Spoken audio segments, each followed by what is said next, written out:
They must think we're stupid.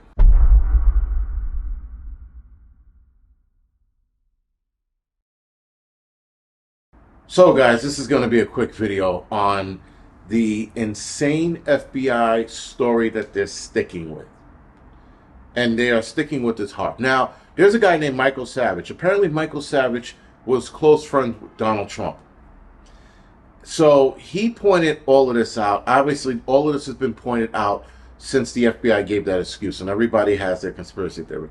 But I take his concern with the FBI's explanation a lot more serious, being that if you know who Michael Savage is, you just know that he was a good friend of Trump for many, many years. Long time friend, I think over 20 years or so. So that's long enough friends. Now keep in mind, Michael Savage can no longer get in contact with Trump. Let me leave it there.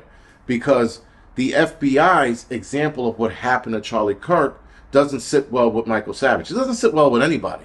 But again, somebody who heard this excuse and now he's trying to contact Trump, and the Trump administration is not allowing him to get in contact with him, there's a red flag right there. Now, the story or the narrative that the FBI is trying to push, I stated in my last video. And I stated that they want us to believe that this kid took a shot at Charlie Kirk. All right, Charlie Kirk. And he takes a shot at him. Fine. Gets off the roof with nothing in his hand, as you can see. And then goes through the college, gets caught on surveillance camera, going up or down the stairs, gets to the woods, and drops the rifle off. Here's the kicker. The rifle that he has, at least the rifle that they're showing us he used, is hard to disassemble. If I'm not mistaken, you need tools, and you cannot do that in under 2 minutes. So, of course, he does this under 2 minutes. He shoves the barrel and the stock in his pants and the rest of the rifle in his bag, which would have still been sticking out, or at the very least, you would have seen the bulk of it, and you would have seen the bulk in his pants when he was going up the stairs in the surveillance footage. And then he gets to the woods and goes, okay, let me assemble everything and leave it here for them to see. Not to mention, before jumping off the roof, sprinkles the roof with some ammo and leaving pro-trans messages on it.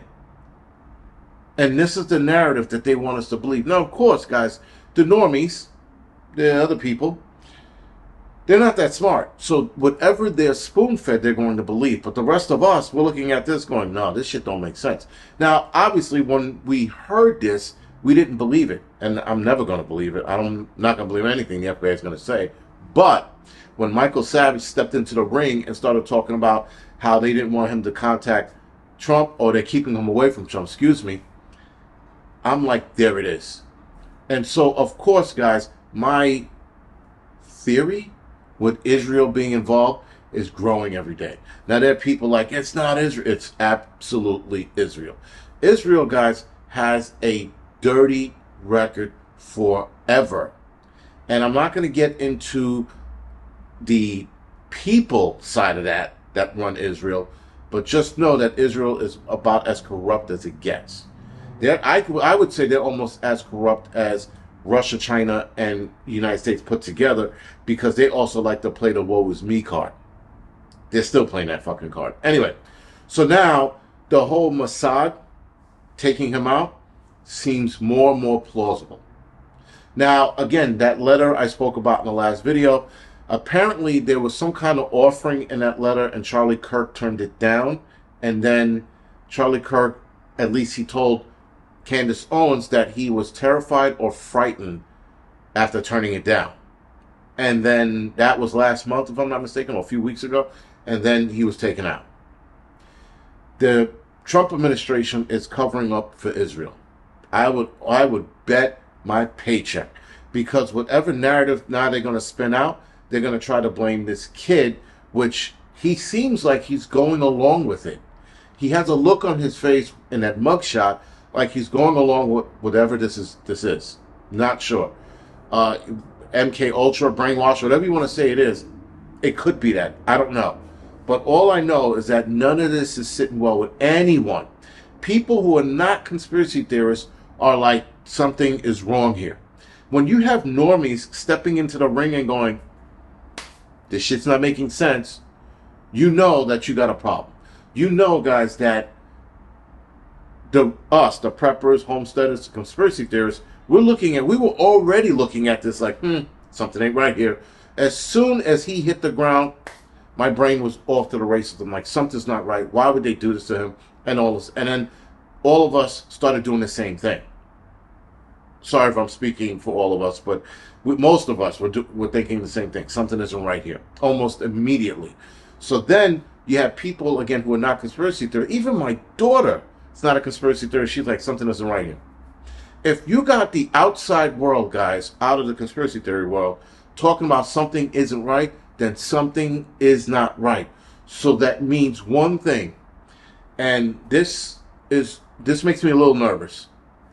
The more people start to see that this isn't right, that means the hands of the elites, whether that's Israel or some top official or elite in the United States or wherever it is, something else is going to happen to distract us from this.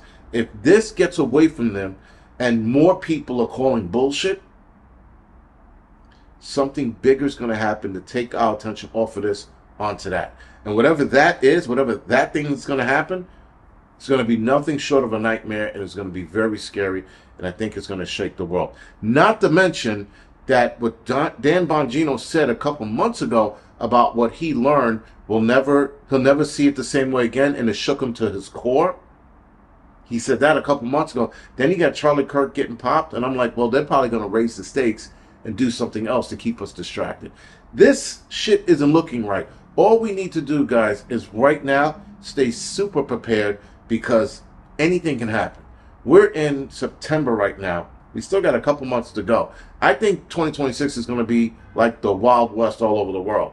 But that's a different conversation for a different day. But this narrative that the FBI is trying to shove down our throats, I'm not fucking buying it for 1 second. Other than that, guys, this is the Angry Prepper. Thank you for watching.